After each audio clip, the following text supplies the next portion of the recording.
DK Shivakumar ಪಟ್ಟಾಭಿಷೇಕಕ್ಕೆ ಮುಹೂರ್ತ fix ಆಗಿದೆ. DK Shivakumar ಅವರ ಪದಗ್ರಹಣಕ್ಕೆ ಮುಹೂರ್ತ ಫಿಕ್ಸ್ ಆಗಿದ್ದು ನಾಳೆ ಸಿಎಲ್ಪಿ ಮೀಟಿಂಗ್, ಸೋಮವಾರವೇ ಪದಗ್ರಹಣ. ಸೋಮವಾರ ಸಂಜೆ ಸಿಎಂ ಆಗಿ ಡಿಕೆ ಶಿವಕುಮಾರ್ ಪ್ರಮಾಣ ವಚನ ಸ್ವೀಕಾರ ಮಾಡಲಿದ್ದಾರೆ ಅನ್ನುವಂತ ಮಾಹಿತಿ. ಲೋಕಭವನದಲ್ಲಿ ನಡೆಯಲಿದೆ ಪ್ರಮಾಣ ವಚನ ಕಾರ್ಯಕ್ರಮಕ್ಕೆ ಬೇಕಾದ ಸಿದ್ಧತೆಗಳು ಈಗಾಗಲೇ ಶುರುವಾಗಿವೆ. ಸೋಮವಾರ ಸಂಜೆ ಗೋಧೂಳಿ ಲಗ್ನದಲ್ಲಿ ಪದಗ್ರಹಣಕ್ಕೆ ಸಿದ್ಧತೆ ನಡೀತಾ ಇದೆ. ಡಿಕೆ ಶಿವಕುಮಾರ್ ಪಟ್ಟಾಭಿಷೇಕಕ್ಕೆ ಈಗ ಮುಹೂರ್ತ ಫಿಕ್ಸ್ ಆಗಿದ್ದು, ಡಿಕೆ ಶಿವಕುಮಾರ್ ಅವರು ಸಿಎಂ ಆಗಿ ಪದಗ್ರಹಣ ಮಾಡೋದಕ್ಕೆ ಅಂತ, ಪ್ರಮಾಣ ವಚನ ಸ್ವೀಕಾರ ಮಾಡೋದಕ್ಕೆ ಅಂತ ಎಲ್ಲಾ ಸಿದ್ಧತೆಗಳು ನಡೀತಾ ಇದೆ. ಸೋಮವಾರ ಪದಗ್ರಹಣ ಕಾರ್ಯಕ್ರಮ ಇದೆ. ಸಂಜೆ ಸಿಎಂ ಆಗಿ ಡಿಕೆ ಶಿವಕುಮಾರ್ ಪ್ರಮಾಣ ವಚನ ಸ್ವೀಕಾರ ಮಾಡ್ತಾರೆ. ಸೋಮವಾರ ಸಂಜೆ ಗೋಧೂಳಿ ಲಗ್ನದಲ್ಲಿ ಪದಗ್ರಹಣಕ್ಕೆ ಈಗಾಗಲೇ ಸಿದ್ಧತೆ ನಡೀತಾ ಇದೆ. ಡಿಕೆ ಶಿವಕುಮಾರ್ ಅವರ ಕನಸು ನನಸಾಗುವಂತ ಕ್ಷಣ ಸೋಮವಾರ ಸಂಜೆ ಗೋಧೂಳಿ ಲಗ್ನದಲ್ಲಿ ನಡೆಯುತ್ತೆ.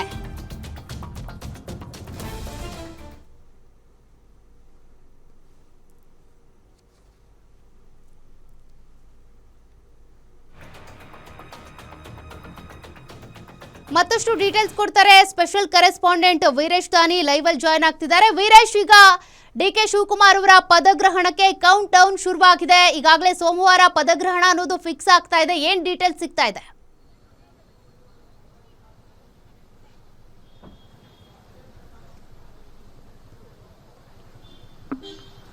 ಸೌಖ್ಯ, ಸಿದ್ದರಾಮಯ್ಯನವರು ಸಿಎಂ ಸ್ಥಾನಕ್ಕೆ ರಾಜೀನಾಮೆಯನ್ನು ಕೊಟ್ಟಿರುವ ಹಿನ್ನೆಲೆಯಲ್ಲಿ ರಾಜ್ಯ ಕಾಂಗ್ರೆಸ್ನಲ್ಲಿ ಇದೀಗ ಒಂದು ಚಾಪ್ಟರ್ ಮುಕ್ತಾಯವಾಗಿರುವಂಥದ್ದು. ಇದೀಗ ಎರಡನೇ ಚಾಪ್ಟರ್ ಆರಂಭವಾಗ್ತಾ ಇರುವಂಥದ್ದು. ಅದು ಡಿಕೆ ಶಿವಕುಮಾರ್ ಅವರಿಂದ ಉದಯ ಆಗ್ತಾ ಇರುವಂಥದ್ದು. ಈಗಾಗಲೇ ಕಾಂಗ್ರೆಸ್ ಹೈಕಮಾಂಡ್ ನಾಯಕರುಗಳು ಸಿಎಲ್ಪಿ ಸಭೆಯನ್ನು ಕರಿಬೇಕು ಅಂತೇಳಿ ಕೆಪಿಸಿಸಿಗೆ ಸೂಚನೆಯನ್ನು ಕೊಟ್ಟಿರುವ ಹಿನ್ನೆಲೆಯಲ್ಲಿ ಕೆಪಿಸಿಸಿಯಿಂದಲೂ ಸಹ ಶಾಸಕರುಗಳಿಗೆ ಎಲ್ರಿಗೂ ಸಹ ಸಂದೇಶ ಹೋಗಿರುವಂಥದ್ದು. ನಾಳೆ ಸಂಜೆ 4 ಗಂಟೆಗೆ ವಿಧಾನಸೌಧದ ಕೊಠಡಿ ಸಂಖ್ಯೆ 334 ಸಭಾಂಗಣದಲ್ಲಿ ಕಾಂಗ್ರೆಸ್ ಶಾಸಕಾಂಗ ಪಕ್ಷದ ಸಭೆ ನಡೀತಾ ಇರುವಂಥದ್ದು. ಈ ಶಾಸಕಾಂಗ ಪಕ್ಷದ ಸಭೆಯಲ್ಲಿ ಎಲ್ಲ ಶಾಸಕರುಗಳು ಸಹ ಹಾಜರಿರಬೇಕು ಅಂತ ಹೇಳಿ ಈಗಾಗಲೇ ಎಲ್ಲ ಶಾಸಕರುಗಳಿಗೂ ಸಹ ಮೆಸೇಜ್ ಅನ್ನು ಕಳಿಸಿರುವಂತದ್ದು. ನಾಳಿನ ಶಾಸಕಾಂಗ ಪಕ್ಷದ ಸಭೆಯಲ್ಲಿ ರಾಜ್ಯ ಕಾಂಗ್ರೆಸ್ ಉಸ್ತುವಾರಿಯಾಗಿರ್ತಕ್ಕಂಥ ರಣದೀಪ್ ಸಿಂಗ್ ಸುರ್ಜೇವಾಲಾ ಅವರು ಸಹ ಉಪಸ್ಥಿತರಿರ್ತಾರೆ ಮತ್ತು ಕೆಸಿ ವೇಣುಗೋಪಾಲ್ ಅವರ ಆಗಮನದ ನಿರೀಕ್ಷೆಯೂ ಸಹ ಇರುವಂತದ್ದು. ಆದರೆ ನಾಳೆ ಸಿಎಲ್ಪಿ ಸಭೆಯಲ್ಲಿ ಹೈಕಮಾಂಡ್ನ ನಿರ್ಧಾರ ಒಂದೇ ಒಂದು ಸಾಲಿನ ಉತ್ತರವನ್ನ ಹೈಕಮಾಂಡ್ ಈ ರೀತಿಯಂತ ನಿರ್ಧಾರವನ್ನು ತೆಗೆದುಕೊಳ್ಳಲಾಗಿದೆ.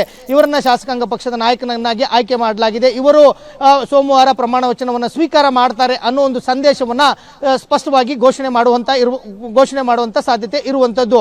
ಈ ಹಿಂದೆ 2023 ವಿಧಾನಸಭೆ ಚುನಾವಣೆ ಮುಗಿದ ಬಳಿಕ ಅಂದು ಶಾಸಕಾಂಗ ಪಕ್ಷದ ಸಭೆಯನ್ನು ಕರೆದಂತ ಸಂದರ್ಭದಲ್ಲಿ ಶಾಸಕರ ಮತಾಭಿಪ್ರಾಯವನ್ನ ಯಾಚನೆಯನ್ನ ಮಾಡಲಾಗಿತ್ತು. ಅವತ್ತು ಎಲ್ಲರೂ ಸಹ ಸಿದ್ದರಾಮಯ್ಯನವರ ಹೆಸರನ್ನ ಸೂಚನೆ ಮಾಡಿ ವೋಟಿಂಗ್ ಪ್ರೊಸೆಸ್ ರೀತಿಯಲ್ಲಿ ಅವತ್ತು ಶಾಸಕಾಂಗ ಪಕ್ಷದ ನಾಯಕನನ್ನ ಆಯ್ಕೆ ಮಾಡಲಾಗಿತ್ತು. ಆದ್ರೆ ಈಗ ಆ ಸಂದರ್ಭ ಇಲ್ಲ. ಯಾಕಂತಂದ್ರೆ ಹೈಕಮಾಂಡ್ ನಾಯಕರುಗಳು ಸ್ಪಷ್ಟವಾದಂತಹ ಸಂದೇಶವನ್ನ ಮತ್ತು ಸ್ಪಷ್ಟವಾದಂತಹ ಮೆಸೇಜ್ ಅನ್ನ ಎಲ್ಲ ಶಾಸಕರುಗಳಿಗೂ ಸಹ ಕೊಟ್ಟಿರುವಂತದ್ದು. ಸಿಎಂ ಡಿಕೆ ಶಿವಕುಮಾರ್ ಅವರೇ ಮುಂದಿನ ಮುಖ್ಯಮಂತ್ರಿ ಅಂತ ಹೇಳಿ ಘೋಷಣೆಯನ್ನ ನಾಳಿನ ಶಾಸಕಾಂಗ ಪಕ್ಷದ ಸಭೆಯಲ್ಲಿ ಘೋಷಣೆ ಮಾಡಲಾಗುತ್ತೆ. ಇದಾದ ಬಳಿಕ ಡಿಕೆ ಶಿವಕುಮಾರ್ ಅವರು ಸಹ ಪ್ರಮಾಣ ವಚನ ಸ್ವೀಕಾರ ಸಮಾರಂಭದ ಸ್ಥಳ ಮತ್ತು ಸಮಯವನ್ನು ಸಹ ಎಲ್ಲ ಶಾಸಕರುಗಳು ಮತ್ತು ಪಕ್ಷದ ನಾಯಕರುಗಳಿಗೆ ತಿಳಿಸೋದ್ರ ಜೊತೆಗೂ ಸಹ ಎಲ್ಲರಿಗೂ ಸಹ ಆಹ್ವಾನವನ್ನ ಮಾಡ್ತಾರೆ. ಸೋಮವಾರ ಸಂಜೆ ಸಾಯಂಕಾಲದ ವೇಳೆಯಲ್ಲಿ ಗೋಧೂಳಿ ಲಗ್ನದ ಮುಹೂರ್ತದಲ್ಲಿ ಡಿಕೆ ಶಿವಕುಮಾರ್ ಅವರು ಮುಖ್ಯಮಂತ್ರಿಯಾಗಿ ಪ್ರಮಾಣ ವಚನವನ್ನ ಸ್ವೀಕಾರ ಮಾಡ್ತಾ ಇದ್ದಾರೆ. ಬಹುತೇಕವಾಗಿ ಲೋಕಭವನದಲ್ಲಿ ಡಿಕೆ ಶಿವಕುಮಾರ್ ಅವರು ಮುಖ್ಯಮಂತ್ರಿಯಾಗಿ ಪ್ರಮಾಣ ವಚನವನ್ನ ಸ್ವೀಕಾರ ಮಾಡುವಂತ ಸಾಧ್ಯತೆಗಳು ಈಗ ಗೊತ್ತಾಗ್ತಾ ಇರುವಂತದ್ದು. ಸೌಖ್ಯ.